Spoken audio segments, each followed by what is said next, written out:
Hello बच्चों, कैसे हैं आप लोग। आपका स्वागत है आपके online platform physics study by Rajeev sir. I hope आपकी पढ़ाई अच्छी चल रही होगी, आप सब मज़े में होंगे। अब देखिए बच्चों, जैसे हमने अपने लास्ट लेक्चर्स में 12th फिजिक्स का सेकेंड चैप्टर स्टार्ट करा था, उसके 2 लेक्चर्स हो चुके हैं। जिन स्टूडेंट्स ने उनको नहीं देखा है जाके देखना। बच्चों, आज हम सेकेंड चैप्टर को आगे कंटिन्यू करेंगे और आज देखेंगे नेक्स्ट टॉपिक। तो बच्चों स्टार्ट करते हैं आज का टॉपिक पूरे जोश के साथ, ठीक है। देखिए आज हम स्टार्ट करेंगे वैद्युत द्विध्रुव के कारण अक्षीय स्थिति में उत्पन्न वैद्युत विभव। वैद्युत द्विध्रुव के कारण अक्षीय स्थिति में उत्पन्न वैद्युत विभव, यानी कि हमें वैद्युत द्विध्रुव के कारण किसी बिंदु पर अक्षीय स्थिति में स्थित किसी बिंदु पर वैद्युत विभव ज्ञात करना है। यानी हमें वैद्युत द्विध्रुव के कारण अक्षीय स्थिति में वैद्युत विभव ज्ञात करना है। अब देखिए बच्चों, सबसे पहले हम ये समझेंगे वैद्युत द्विध्रुव।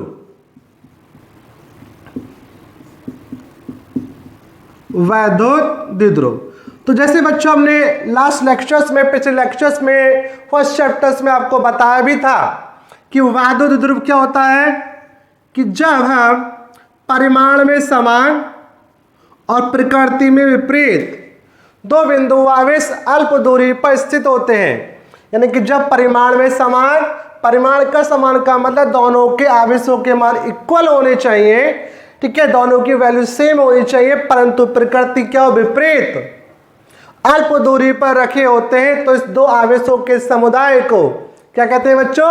वैद्युत द्विध्रुव कहते हैं। तो अब हमें आज वैद्युत द्विध्रुव के कारण अक्षीय स्थिति में वैद्युत द्विध्रुव, अक्षीय स्थिति में वैद्युत विभव ज्ञात करना है। तो देखिए बच्चों, हमने माना कि ए भी एक वैद्युत ध्रुव है, ठीक है, यानी कि माना ए भी एक वैद्युत द्विध्रुव है। वैद्युत ध्रुव है जो वायु में स्थित है, जो वायु में स्थित है और इसके मध्य बिंदु O से स्मॉल r दूरी पर अक्षीय स्थिति में स्थित बिंदु P पर वैद्युत विभव ज्ञात करना है, ठीक है। बच्चों हमने माना कि एक ए बी जो है, एक ए बी वैद्युत द्विध्रुव है। जब ये वैद्युत द्विध्रुव है तो इस पे मान लीजिए माइनस क्यू आवेश, इस पर प्लस क्यू आवेश, और वैद्युत द्विध्रुव में दोनों आवेशों के बीच की दूरी को किससे व्यक्त करते हैं? 2L से। यानी कि वैद्युत द्विध्रुव में दोनों आवेशों के बीच की जो दूरी होगी उसको किससे व्यक्त करेंगे? 2L से, ठीक। तो अब ये इसका मध्य बिंदु O है, तो हमें इसके मध्य बिंदु O से स्मॉल r दूरी पर, स्मॉल r दूरी पर अक्षीय स्थिति में स्थित, अक्षीय स्थिति में स्थित बिंदु P पर विभव ज्ञात करना है। अब देखिए बच्चों, अक्षीय स्थिति क्या होती है कि जब जिस बिंदु पर हमें विभव ज्ञात करना है वह इस द्विध्रुव के अक्ष पर ही होता है। क्या होता है? इसके अक्ष पे होता है, ठीक है। तो हमने माना किसके मध्य बिंदु O से स्मॉल r दूरी पर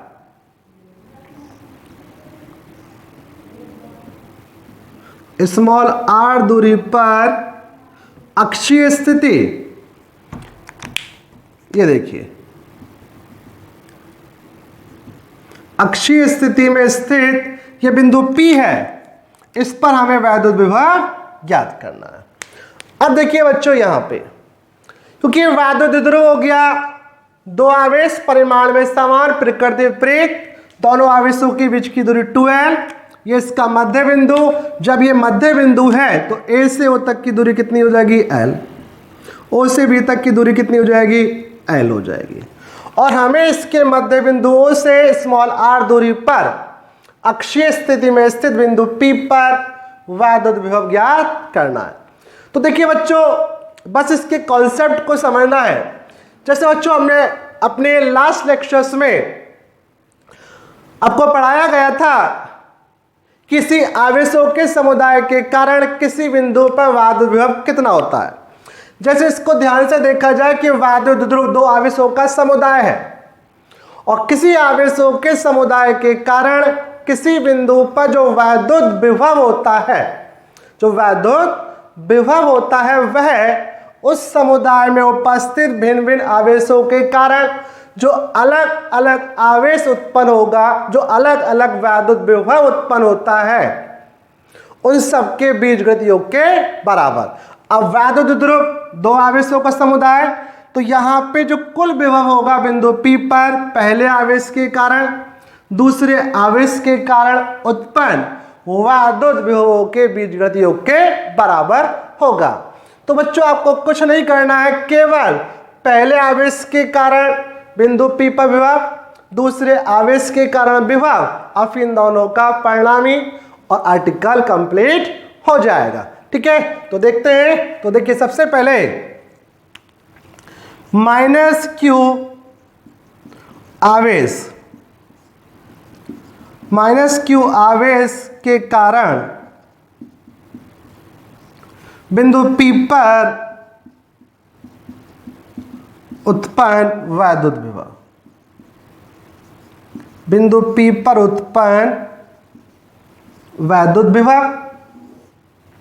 अब वैद्युत विभव हो जाएगा V1 इजिकल टू, क्योंकि पहला आवेश है तो पहले आवेश के कारण हो जाएगा 1/4 pi epsilon not Q। Q क्या होता है आवेश, और पहला आवेश क्या है -q।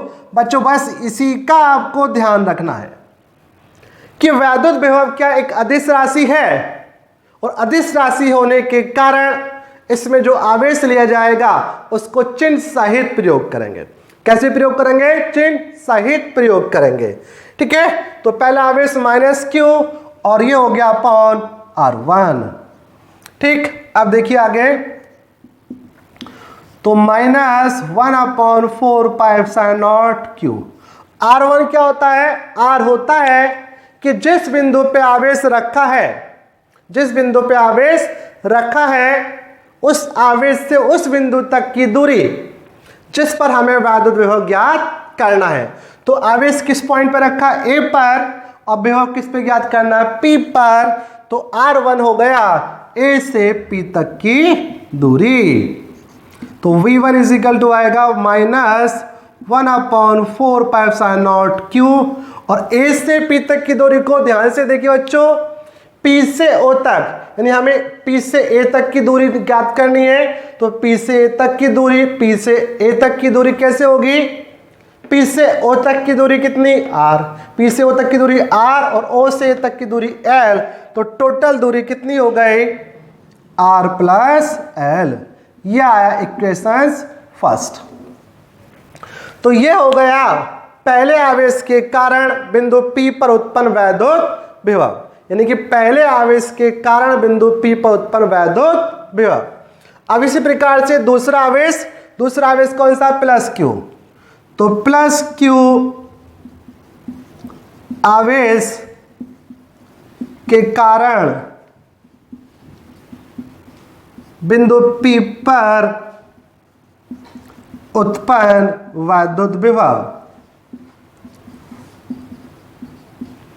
ठीक है, देखिए तो ये हो जाएगा V2, और V2 इजिकल टू हो जाएगा 1/4 pi epsilon not Q2 upon R2। ठीक है, दूसरा आवेश है तो ये हो जाएगा V2 is equal to 1/4 pi epsilon not Q2 upon R2। अब V2 इज इक्वल टू हो जाएगा 1/4 पाई एप्सिलॉन नॉट। Q2 दूसरा आवेश, अब दूसरा आवेश क्या है Q प्लस Q, तो प्लस Q, और R2 क्या, जैसे यहां आपको बताया R2 होगा दूसरे आवेश से बिंदु तक की दूरी। अब दूसरा आवेश रखा B पर, विभव ज्ञात करना है P पर, तो बच्चों R2 क्या होगा, B से P तक की दूरी, तो ये हो गया BP। अब इसको देखिए बच्चों ध्यान से, अगर इसको ध्यान से देखें हम R2 है B से P तक की दूरी, B से P तक की, यानी कि जो R2 होगा यहां पे क्या है, ये R2 B से P तक की दूरी, और ये था R1, ठीक है। अब B से P तक की दूरी हमें ज्ञात करनी है। देखिए यहां से O से P तक की दूरी कितनी R, और O से B तक की दूरी कितनी L। बच्चों देखिए इस वाद्य द्विध्रुव में जो भी दूरी कैलकुलेटेड की जाएंगी वो मध्य बिंदु को आधार मान के ज्ञात की जाए। किसको, मध्य बिंदु को। तो मध्य बिंदु से कितनी दूरी R और O से B तक की दूरी कितनी L, तो अगर इस R में से L को माइनस कर दें, R में से L को माइनस कर दें तो ये R2 आ जाएगा, ठीक है। यानी कि V2 इज इक्वल टू हुआ 1/4 pi epsilon not Q upon R minus L। Equation second मान लिया। तो देखिए बच्चों यहां पर पहले आवेश के कारण बिंदु P पर विभव आ गया, दूसरे आवेश के कारण बिंदु P पर विभव आ गया। अब निकालेंगे दोनों का कुल विभव। तो अतः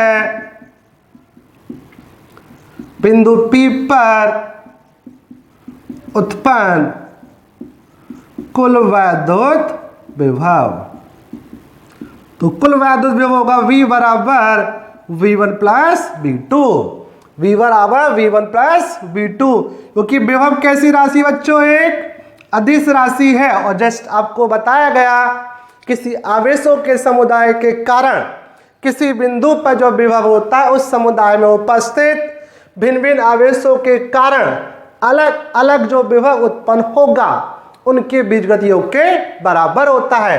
तो यहाँ पे दो आवेश, तो यहाँ पे कुल विभव जो होगा पहले आवेश और दूसरे आवेश के का उत्पन्न विभव के योग के बराबर। वैल्यू रखिए बच्चों, तो V1 कितना आया, minus 1/4 pi epsilon not Q upon R plus L, और V2 है plus 1/4 pi epsilon not Q upon R minus L, ठीक है। कॉमन लीजिए, तो यहां से क्या कॉमन आ जाएगा, यहां से देखिए बच्चों ये कॉमन आ जाएगा Q upon 4 pi epsilon not common आया, यहां बच्चा -1 अपॉन में कितना R प्लस L और प्लस 1 बच्चा यहां भी और R माइनस L। अब इसको हल कीजिए, तो Q upon 4 pi epsilon not हुआ, इसका एलसीएम लीजिए, एलसीएम आ जाएगा R प्लस L और R माइनस L, यानी इन दोनों की मल्टीप्लाई, अब इसकी गुणा इससे और इसकी गुणा इससे, कैची यानी कि तिरछी गुणा कर दीजिए, तो R plus L R minus, अब R माइनस L की यहाँ मल्टीप्लाई होगी तो यहाँ पे क्या बच्चों -1, जब -1 की मल्टीप्लाई करेंगे तो -R और प्लस L, और R प्लस L की मल्टीप्लाई +1 में होगी तो ये हुआ +R और प्लस L हुआ।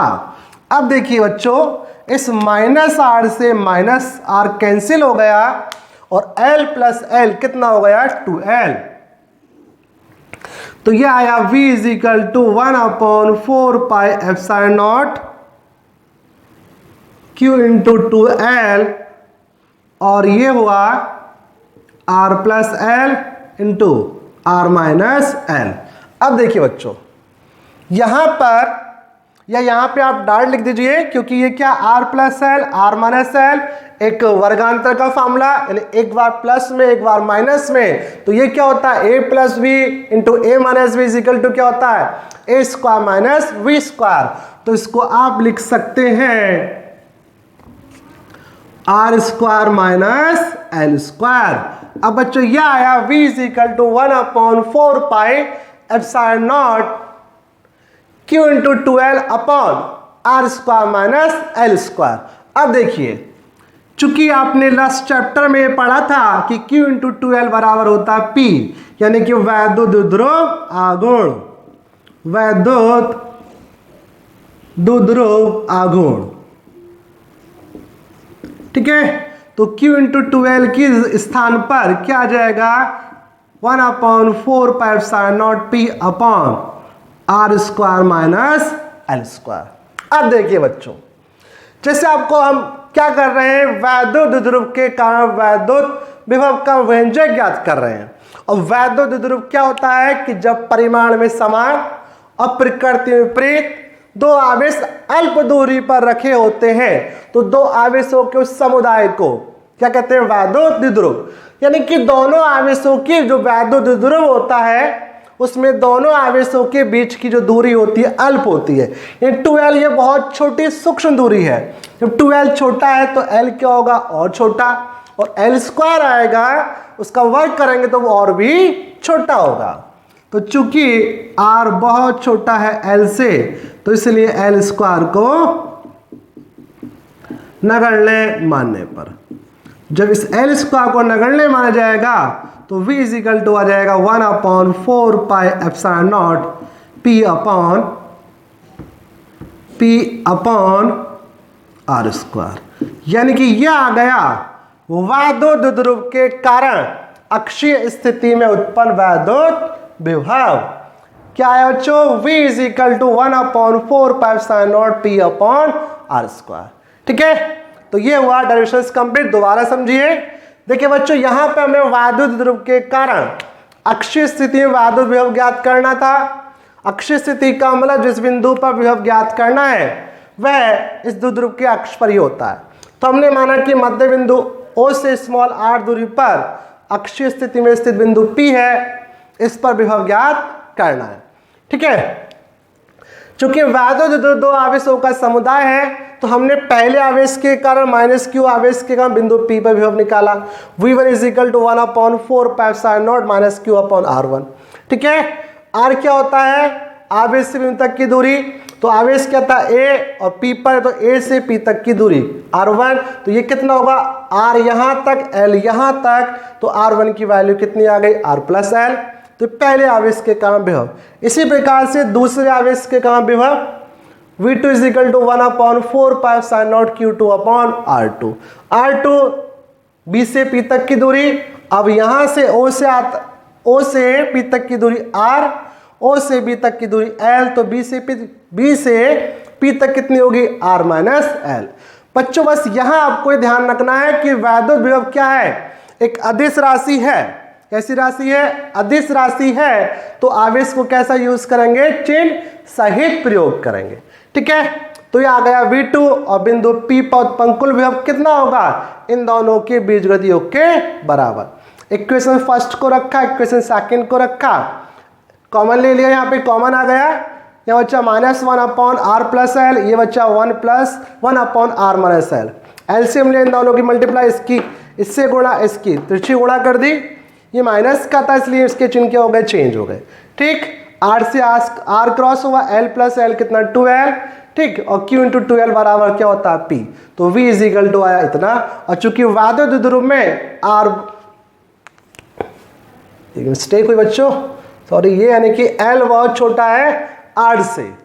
ठीक है, तो L स्क्वायर को क्या माने, नगण्य। और फॉर्मूला आ गया V is equal to 1/4πε0 P upon R square. यानी कि वैद्युत द्विध्रुव के कारण अक्षीय स्थिति में उत्पन्न वैद्युत विभव। ठीक है बच्चों, तो बच्चों आज का लेक्चर यहीं पे समाप्त करते हैं। लेक्चर आपको पसंद आया हो तो वीडियो को लाइक करना, जिन बच्चों ने चैनल को सब्सक्राइब नहीं करा चैनल को सब्सक्राइब भी करना, और अपने सभी ग्रुप्स में फ्रेंड के साथ शेयर भी करना। इसके साथ आपको बेल आइकन का नोटिफिकेशन का जो बेल आइकन होता है उसको भी प्रेस करना है, जिससे जैसे ही नेक्स्ट लेक्चर्स अपलोड हो तो तुरंत उसका नोटिफिकेशन आपके पास पहुंच जाए। ठीक है बच्चों, तो मिलते हैं अपने नेक्स्ट लेक्चर्स में। थैंक यू, धन्यवाद।